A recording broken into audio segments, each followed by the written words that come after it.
Hello दोस्तों, नमस्कार। मैं सुभाष कुमार आप सभी को टॉपर स्टडी सेंटर में स्वागत करता हूं। दोस्तों, आज की इस वीडियो में हम प्रश्नावली 3.4 मैट्रिक्स, जिसको हिंदी में आव्यूह बोला जाता है, वो स्टार्ट करने जा रहे हैं। NCERT class 12th। तो दोस्तों, जो भी हिंदी और इंग्लिश मीडियम जो भी स्टूडेंट हो, हर किसी के लिए फ़ायदेमंद है। वैसे हिंदी मीडियम में ही हम बताने जा रहे हैं, ताकि हिंदी टू इंग्लिश कन्वर्ट करने में भी ईजी होते हैं। तो जो भी हिंदी मीडियम के स्टूडेंट वो भी, और जो इंग्लिश मीडियम के स्टूडेंट वो भी, आप देख सकते हैं, समझ सकते हैं, और इसको अंग्रेजी में कन्वर्ट करके भी आप लिख सकते हैं, समझ सकते हैं, बना सकते हैं। तो आइए हम हिंदी माध्यम से ही बताने की कोशिश कर रहे हैं। आप लोग इसको अच्छे से नोट कर लिए और वीडियो को पॉज़, जहाँ पे समझ में ना आए तो वीडियो को बैक करके उसको फिर से देख सकते हैं। अदरवाइज़ इसको आप ध्यान से देखिए, समझते चलिए। एक-एक क्वेश्चन को मैं बारीकी से बताने जा रहा हूँ। आइए दोस्तों, प्रश्न नंबर पहला, इसमें कह रहा है, निम्नलिखित प्रश्नों को अवयव के व्युत्क्रम यदि उनका अस्तित्व है तो प्रारंभिक रूपांतरण के प्रयोग से ज्ञात कीजिए। यानी प्रश्न नंबर पहला में है, यानी ए डैश का मान शुरुआत में ए बराबर आई ए मानकर पंक्ति रूपांतरण के द्वारा इसे ए इन्वर्स ए के रूप में बदलकर प्राप्त करते हैं। तो जैसे कि मान लीजिए ए बराबर इतना, तो हम जानते हैं ए बराबर आई है, इसीलिए ए का मान जो है वो इक्वल होगा आई का मान होता है 1001 इंटू ए, या 1-1 बराबर 1-2 ए। तो यहाँ पे हम देख रहे हैं जो 10-1 बराबर 10-2 इतना क्या आता है, जबकि I2 घटित 2 R1, यानी R1 में 2 से मल्टीप्लाई करने के प्रयोग से फिर क्या किया हम R2 में 1/5 R2 के मल्टीप्लाई का प्रयोग करने पे हमें इतना प्राप्त होता है। फिर क्या किया हम 1001 में R1 प्लस R2 के प्रयोग से 3-5 इंटू ए हमें प्राप्त होता है। यानी इसलिए ए इन्वर्स 3-5 और 1-5, यानी इसलिए चूँकि ए इंटू ए इन्वर्स बराबर आई होता है। तो आइए इसी तरह अगला क्वेश्चन देखते हैं, प्रश्न नंबर 2। इसमें कह रहा है 2-1-1, मान लीजिए ए बराबर इतना है, तो हम जानते हैं ए बराबर आई है। तो इसीलिए 2-1-1-1, जब इसको हम आई ए के साथ करेंगे तो 1-1-2-1 यानी 0-1-1-0। यहाँ पे R1 इक्वल टू R2 के प्रयोग से, तो 1-0-1-1 बराबर 0-1-1-2 बराबर इतना, यानी यहाँ पे R2 में से -2 इंटू R1 के प्रयोग करने से, और उसको 2 को R1 से मल्टीप्लाई करेंगे और उसको R2 में से माइनस करेंगे, इसके प्रयोग से हमें इतना प्राप्त होता है। फिर R1 -1 R2 के प्रयोग करने से हमें इतना प्राप्त होता है। ठीक, इसके बाद 1001, जब यहाँ पे हम R1 इक्वल R1 R2 के प्रयोग से 1 -1 2 इतना प्राप्त होता है। इसीलिए ए इन्वर्स बराबर 1 और 2। प्रश्न 3, 1-3-2-7, मान लीजिए ए बराबर 1-3-2-7, तो हम जानते हैं ए बराबर आई है, 1-3-2-7 1-0-0-1 और इंटू ए। तो जब हम इसको R2 इक्वल R2 -2 R1 के प्रयोग से करने पर हमें इतना प्राप्त होता है। फिर R1 into R1 equal R1 -3 R2 के प्रयोग से 1-0-0-1 7 -2 -3 -1 इंटू इतना, यानी ए इन्वर्स 7 -3 -2 1 इतना प्राप्त होता है। प्रश्न नंबर 4, इसमें 2-3 दिया है, तो मान लीजिए ए बराबर इतना है, तो हम जानते हैं ए बराबर आई है, ए का मान यहाँ और आई का मान इतना ए, तो 1 5 3 2 7 इतना को जब इतना करते हैं, R1 इक्वल 1/2 R2 के प्रयोग करने पर इतना प्राप्त होता है। और I2 इक्वल R2 -5 R1 के प्रयोग करने से हमें प्राप्त होता है 10 32 -1 2 इतना और इतना इंटू इतना, और 1032 तो 12502 में से इतना प्राप्त होता है, यानी R2 इक्वल -2 R2 के प्रयोग करने पर। तो जब हम R1 इक्वल R1 में घटे 3/2 R2 के प्रयोग करते हैं, तो हमें इतना प्राप्त होता है, यानी ए इन्वर्स हो जाएगा -7 3 5 -2। और क्वेश्चन नंबर 5, इसमें 2 7 1 4, तो मान लीजिए ए बराबर इतना है, तो ए बराबर आई है, तो ए बराबर आई का मान इतना, इसमें प्रयोग करते हैं हम कितना, R1 बराबर 1/2 R2 के प्रयोग करने पे हमें इतना प्राप्त होता है। जब R2 इक्वल R2 -7 R1 के जब प्रयोग करते हैं, तो हमारा कंडीशन ये आता है, इसके बाद जब हम R2 को R2 के प्रयोग करने पर 1 0 माइनस 1/2 0 माइनस 7/2 इंटू ए, यानी 1 0 0 1 इतना ए बराबर प्राप्त होता है। जब R1 को R1 माइनस 1/2 R2 का प्रयोग करते हैं तब, तो इसलिए ए इन्वर्स बराबर हो जाएगा 4 माइनस 7 माइनस 1 और 2। अब प्रश्न 6 में कर रहा है 2 1 5 3। तो मान लीजिए ए बराबर इतना, तो हम जानते हैं ए बराबर आई है। सेम वैसे जैसे हम बनाए सबका वही कंडीशन है। तो यानी 1 2 3 5 3 0 1 1 0, यानी ये R2 R1 के प्रयोग से। फिर यदि हम R2 equal R2 minus 2 R1 के प्रयोग करते हैं तो हमें ऐसी कंडीशन प्राप्त होते हैं। इसके बाद 1 0 3 1 बराबर 0 1 माइनस 2 1 ए, ये जो R1 इक्वल माइनस 1 R2 के प्रयोग करने पे प्राप्त होता है। फिर 1 0 0 1 3 माइनस 1 माइनस 5 और 2 और ए, यानी ये R1 माइनस 3 R2 के प्रयोग करने पे इतना प्राप्त होता है। इसलिए ए इन्वर्स बराबर होगा 3 माइनस 1 माइनस 5 2। तो ये चूँकि ए इंटू ए इन्वर्स बराबर आई होता है। प्रश्न 7 3 1 5 2, मान लीजिए ए बराबर 3 1 5 2, तो हम जानते हैं ए बराबर आई है, यानी इसीलिए 3 1 5 2 को जब इतना, तो इसको हम 1 5 माइनस 1/3 2 बराबर 1 3 0 0 1 ए, जब हम R1 बराबर इक्वल 1/3 R2 के प्रयोग करने पे हमें ये प्राप्त होता है। फिर 0 1 1 3 और 1 3 माइनस 5/3 0 1, इस पर ये आता है R2 into equal R2 minus 5 R2 के प्रयोग करने पर। इसके बाद 0 1/3 और 0 1/2 करते हैं तो 1/3 0 माइनस 5/3 ए, ये जो R2 इक्वल 3 R2 के प्रयोग से हमें ये प्राप्त होता है। फिर 1 0 0 1 और 2 माइनस 5 1 3 इतना, यानी R1 माइनस 1/3 R2 की जब प्रयोग करते हैं तो हमें ये प्राप्त होता है। इसलिए ए इन्वर्स होगा 2 माइनस 5 माइनस 1 और 3। आइए दूसरी तरफ प्रश्न नंबर 8। इसका तो मान लीजिए ए बराबर इतना दिया है, जैसे कि अभी तक बना है सब क्वेश्चन एज अ सिमिलर है, यानी समान है। मान लीजिए ए बराबर इतना दिया है, हम जानते हैं ए बराबर यह है। फिर इसको हम करेंगे तो इतना प्राप्त होता है हमें। जब R1 को 1/4 R2 के प्रयोग करने पे हमें ये प्राप्त होता है, यानी 1 0 5 4 इतना और इतना जब हम प्राप्त होता है R2 equal R2 minus 3 R2 के प्रयोग से। फिर 1 1 5 4 0 1 1 4 0 3 माइनस 3 4 इतना, यानी R2 को जब माइनस 4 R2 के प्रयोग से ये प्राप्त होता है। 1 0 0 1 4 माइनस 5 3 माइनस 4 ए, इतना जब R1 minus equal R1 minus 5/4 R2 के प्रयोग से हमें ये प्राप्त होता है, यानी ए इन्वर्स होगा 4 माइनस 5 3 4, यानी हम जानते हैं चूँकि ए इंटू ए इन्वर्स बराबर आई होता है। इस तरह प्रश्न नंबर 9, इसमें करें 3 2 10 7, मान लीजिए बराबर इतना दिया है, तो हम जानते हैं ए बराबर इतना, तो इसीलिए 3 2 10 7 बराबर 1 0 0 1 ए। तो जब इसको हम किया R1 इक्वल 1/3 R2 के प्रयोग से तो हमें इतना प्राप्त होता है। फिर इसी कंडीशन में 1 0 10 3 1 3 माइनस 2 3 बराबर इतना के रूप में तोड़ने के लिए हम R2 बराबर R2 में माइनस 2 R2 के प्रयोग से हमें ये प्राप्त होता है। फिर 1 0 10 3 जब इतना करते हैं तो ये R2 माइनस 3 R2 के प्रयोग से हमें प्राप्त होता है।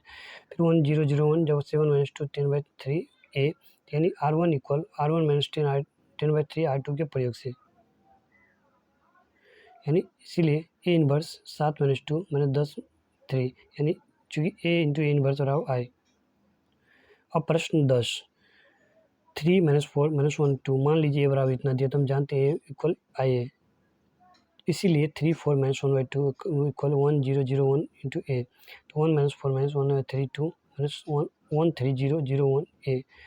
यहाँ पे R1 इक्वल 1/3 R2 का जब प्रयोग करते हैं तो इस ऐसे प्राप्त होता है हमें। फिर 1 0 माइनस 1 3 2 3, तो 1 3 4 3 1 0 1 जब हम करते हैं तो यानी R2 में प्लस 4 R2 के प्रयोग करने से हमें ये प्राप्त होता है।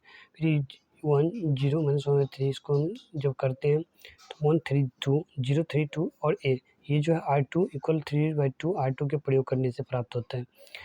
चूँकि 1 0 0 1 बराबर 1 2 1 2 3 2 इंटू ए, यानी R1 equal R1 plus 1/3 R2 के प्रयोग से, इसीलिए ए इन्वर्स होगा 1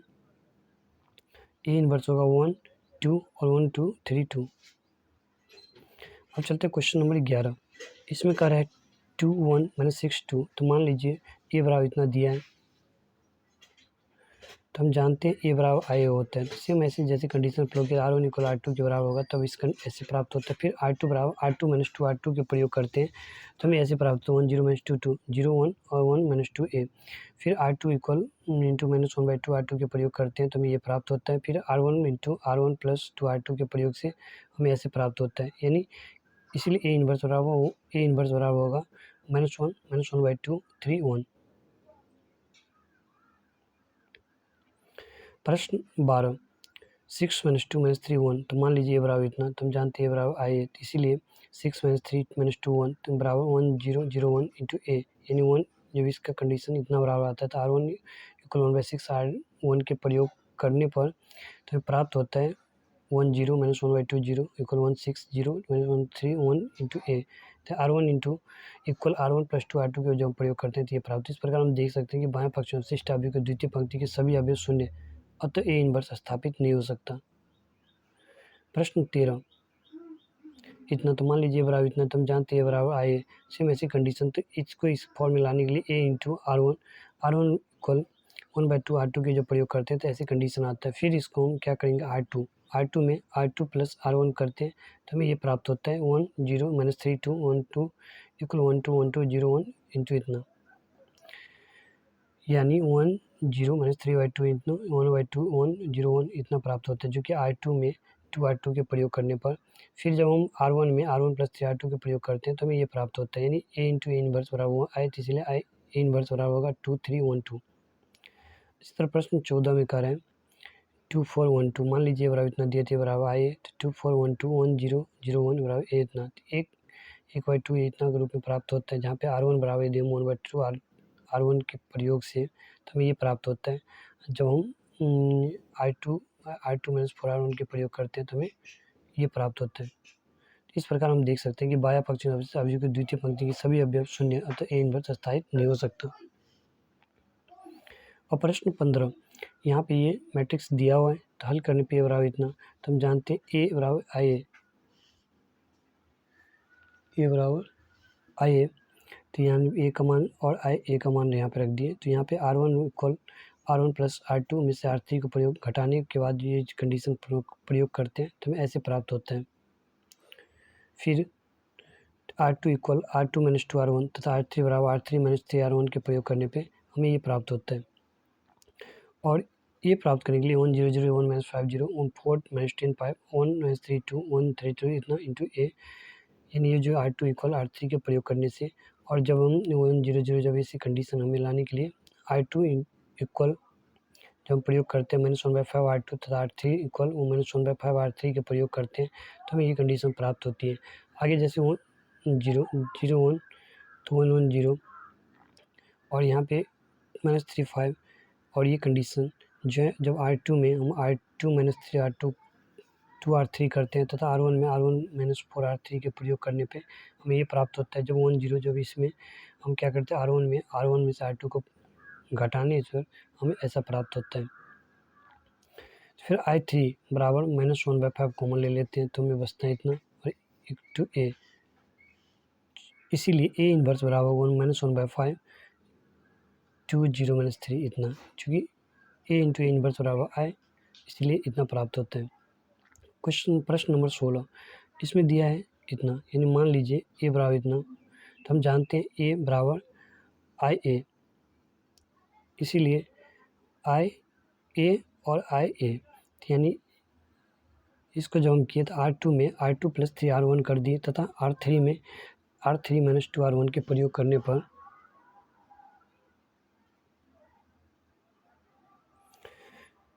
जब हम 1 3 माइनस 2 0 1 माइनस 11/9 0 माइनस 1 4 जब इस कंडीशन में लाने के लिए R2 इक्वल 1/9 R2 के प्रयोग करते हैं तो हमें ऐसी कंडीशन प्राप्त होता है।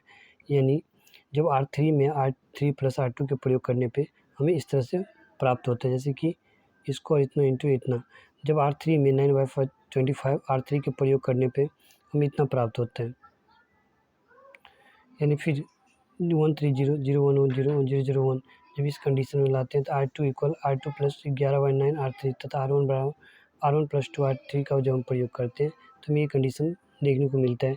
फिर 1 0 0 इतना कंडीशन, जैसे 1 -2 5 -3 5 जब इतना आता है, यानी इसके लिए हम R1 equal R1 minus 3R2 का प्रयोग करते हैं तो हमें ये प्राप्त होता है।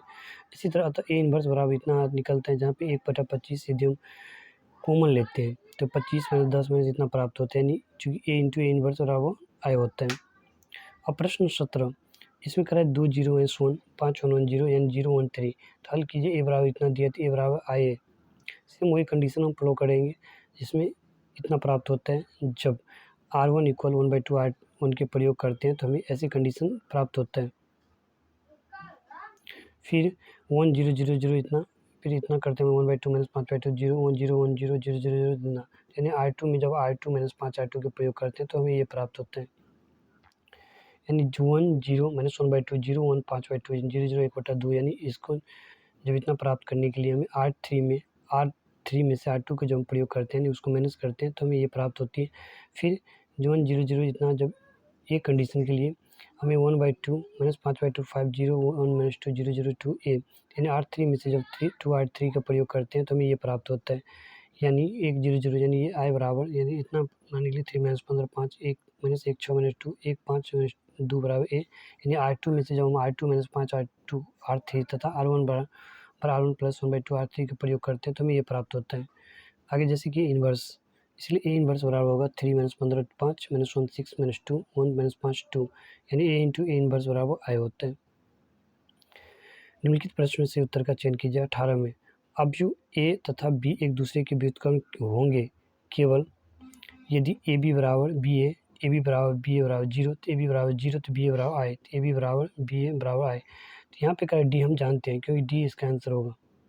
तो हम जानते हैं कि एक M कोटि का वर्ग अवयव और इसके साथ एक अन्य अवयव B भी समान कोटि का इस प्रकार विद्यमान है कि AB बराबर BA I तथा BA का व्युत्क्रम कहलाता है, अर्थात अवयव A तथा B एक दूसरे के व्युत्क्रम होंगे यदि AB बराबर BA बराबर I हो। दोस्तों, इस तरह से हम 3.4 का उन सारे क्वेश्चन को इस वीडियो में कवर किए। फिर भी यदि आपको कोई दिक्कत हो तो हमारे टॉपर स्टडी सेंटर का जो भी व्हाट्सएप ग्रुप है उसमें आप कमेंट कर सकते हैं, उस पर हम नहीं चाहेंगे एक नई वीडियो बनाने के लिए। इस तरह के आपको यदि कोई प्रॉब्लम हो, यदि कोई क्वेश्चन समझ में नहीं आया हो, तो आप हमारे व्हाट्सएप ग्रुप या वीडियो के नीचे कमेंट बॉक्स में आप टाइप कर सकते हैं। हम चाहेंगे उसको फिर से अलग से एक छोटी सी वीडियो के माध्यम से आपको बताने के। दोस्तों, आज की इस वीडियो में ही मिलते हैं नेक्स्ट वीडियो में एक नए चैप्टर और नए टॉपिक के साथ। तब तक हंसते रहे, मुस्कुराते रहे, खुश रहे। और यदि अभी तक आपने हमारे यूट्यूब चैनल को सब्सक्राइब नहीं किया तो सब्सक्राइब जरूर कर दें, साथ में बेल आइकन बटन को क्लिक भी जरूर करें। मिलते हैं नेक्स्ट वीडियो में, तब तक जय हिंद।